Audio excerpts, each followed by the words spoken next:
Well, spending millions of dollars fighting something called toxic masculinity in colleges somehow, remarkably, hasn't made this country much better, and yet some want to triple down on that idea. At the University of Wisconsin at Madison, one professor said we need specialized training against toxic masculinity beginning as early as kindergarten. Only when 6-year-olds are taught about, quote, intersectionality and the complexity of masculinity identities will we be truly free. Do you believe that? Cathy Areu is the founding publisher of Catalina magazine. Of course, she's our liberal Sherpa, and she joins us tonight. Cathy, how do you think, if you were to take a 5-year-old and talk about the intersectionality of masculine identity, how do you think the 5-year-old would respond? I think you would talk to the 5-year-old in ways that the 5-year-old could understand. So you would talk about courtesy, politeness, being equal to others, not being aggressive. Boys will be boys. I mean, we've all heard that. Little boys have heard that. That's not going to fly anymore. Right. The future thinkers, leaders of America are going to be in a matriarchal society, not little patriarchs. They're not going to be full of toxic masculinity. It's going to be more of a natural masculinity, so we'll have less crime, less violence. Yeah, it'll be a better place to live if little thinkers of tomorrow will be better people. Should we have less... So boys can't be boys, but girls can be girls? Yes, girls can be girls because girls are not the violent ones in our society. I mean, boys grow up to be men and they commit 3 times more violent crime than women. I mean, it's just a fact. So girls are doing it right. So girls are growing up right. Boys are not. Do you think, and you've lived in this world for a while now, the people who come up with ideas like this are literally the unhappiest people in the world? Wouldn't you say that's true? The fewest healthy relationships, the most damaged relationships with their own fathers. Isn't this an outgrowth of their deep unhappiness as people? Well, there was a woman that wrote against DDT, the pesticide that was killing insects and pests, but also killing birds and bees. Rachel Carlson, yes. Right. So, I mean, so was she unhappy because she didn't like that birds were no longer singing? Or was she saying that we had all these toxins? Yeah, they were helping the crops, but they were killing nature. So it's the same concept. Let's kill toxic masculinity. Let's kill this DDT in our boys. Yeah. DDT is a man-made chemical. Right. Testosterone is naturally occurring. Yes, but so testosterone why would should it be lead to bad? murder Because it's natural. It's testosterone isn't equal to toxic masculinity. That's what we're saying. Let's teach boys to not be DDT. Let's make them organic. Let's make them green. Let's make them more positive. Okay. Yeah. So. Okay, well, that's insane, but you put a happy face on it, and I appreciate that. Cathy Areu, thank you. Okay, thanks. Jordan Peterson is a professor at the University of Toronto, the author of the best-selling book 12 Rules for Life, and he joins us tonight. Professor Peterson, really simply, what happens to boys when you tell them that masculinity is toxic? Well, I think you have to be a fool to tell them that to begin with. I mean, the first question is, why are we talking about toxic masculinity exactly? The crime rates in the United States and in North America more broadly have fallen by 50% in the last 25 years. That includes pretty much every category of violent crime. And so the term itself is terribly defined. I think it's appalling that faculties of education are pushing this sort of nonsense. And I think that if your kids are exposed to that kind of idiot social justice pseudo-education, that you should pull them out of the schools. So everything about the idea is ridiculous. And pull them out because it does damage to them? Well, because they're not being educated, they're being propagandized. There's also no evidence that we construct our identities as masculine and feminine by being expressly taught them by teachers. You know, almost all that's learned by example to the degree that it's learned, and a tremendous amount of it is consequence of biological inclination. So the notion that you can fight something as ill-defined with toxic masculinity with badly designed educational programs and accomplish the end that you desire it's absolutely hopeless. That will never happen. All it'll do is further mess up an education system that's messed up badly already. I don't want to call you out on live TV, but what you're suggesting is that the genders are biologically fixed, and we know that's not true because no, they're not. Facebook tells us it's not true. Well, they're not biologically fixed, you know. I mean, people are quite plastic, and we learn things all the time. We can modify our behavior, but there are masculine and feminine proclivities. But it isn't even the issue of gender identity that's the issue here. It's the issue of whatever in the world toxic masculinity is supposed to be, and you can't even define it. I mean, if people are concerned about aggression and violence, well, as I said already, the rates of violent crime in the U.S. have fallen by 50% in the last 25 years. We're doing unbelievably well on that front. The streets are safer than they have been ever. That's a historical fact, and they're getting safer all the time. So where's the crisis? And why in the world would we turn the education of our children over to idiot ideologues?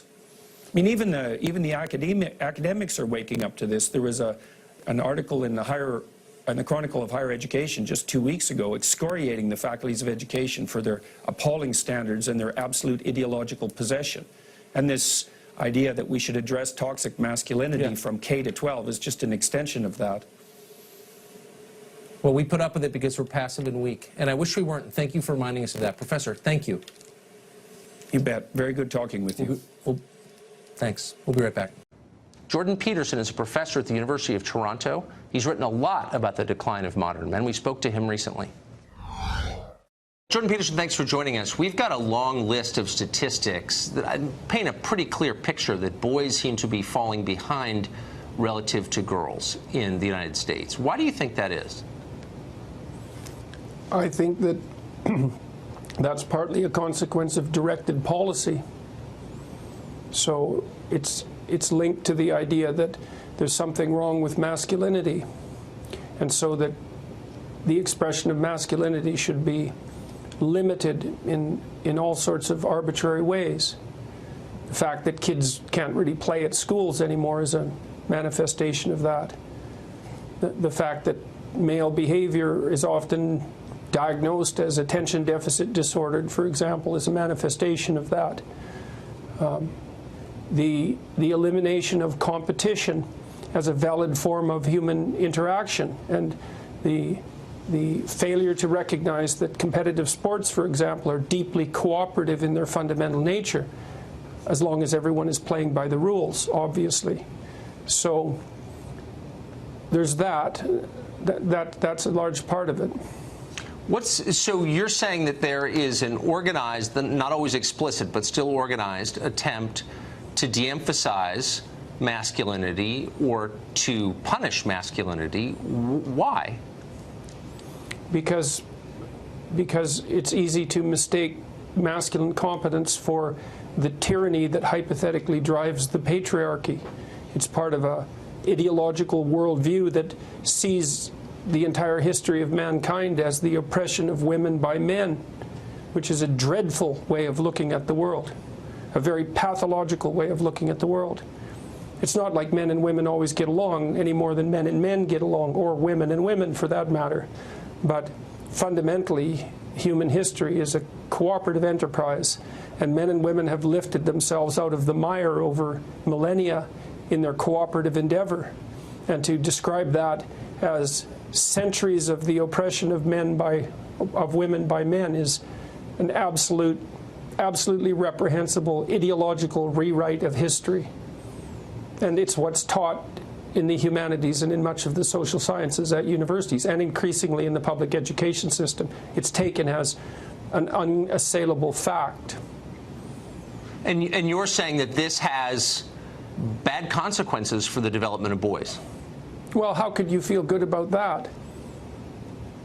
I mean, if you're made out to be a potential manifestation of rape culture, if you're part of toxic masculinity, if your competitive drive is regarded as part of a tyrannical impulse, if the heritage to which you belong is regarded as an oppressive patriarchy, then how in the world are you going to step forward with confidence and shoulder that what would you call it, that burden? Why would you? Why wouldn't you just step aside and retreat, which is exactly what's happening?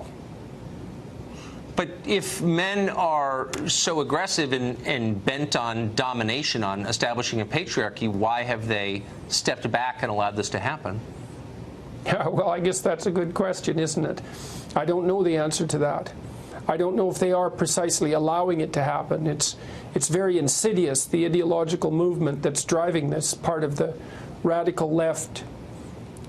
Part of the radical left, I would say, is it's a very insidious movement. It's not an easy thing to resist, and a lot of it occurs, well, for example, it occurs in the school system increasingly. And it isn't clear what, they're not men that are reacting to that, that's boys. It's not clear what they're supposed to do about it. So if you it's were hard to fight an ideological battle. It is hard. And finally, if you were to give parents of boys one piece of advice for how, in their small way, they can fight against this trend for the sake of their own boys, what would it be? Well, I would say, first of all, encourage them. And I mean that most deeply, is that to encourage someone is to instill courage in them, to support their courage. And that doesn't mean protect them from what's dangerous. It means teach them how to be competent and teach them that they can rely on themselves to prevail, even in the darkest of circumstances. That's part of it. Yes. I would say as well, more specifically, and this is specific advice for parents, if you have your children in a school and they talk about equity, and there's a class and they talk about equity, diversity, inclusivity, white privilege, systemic racism, any of that, you take your children out of the class. They're not being educated, they're being indoctrinated. And there's absolutely no excuse for it. I agree with that completely. You might run out of schools pretty quickly, though, here in this country. That would be just fine.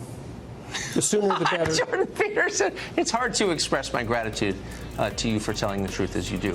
Thank you very much for that.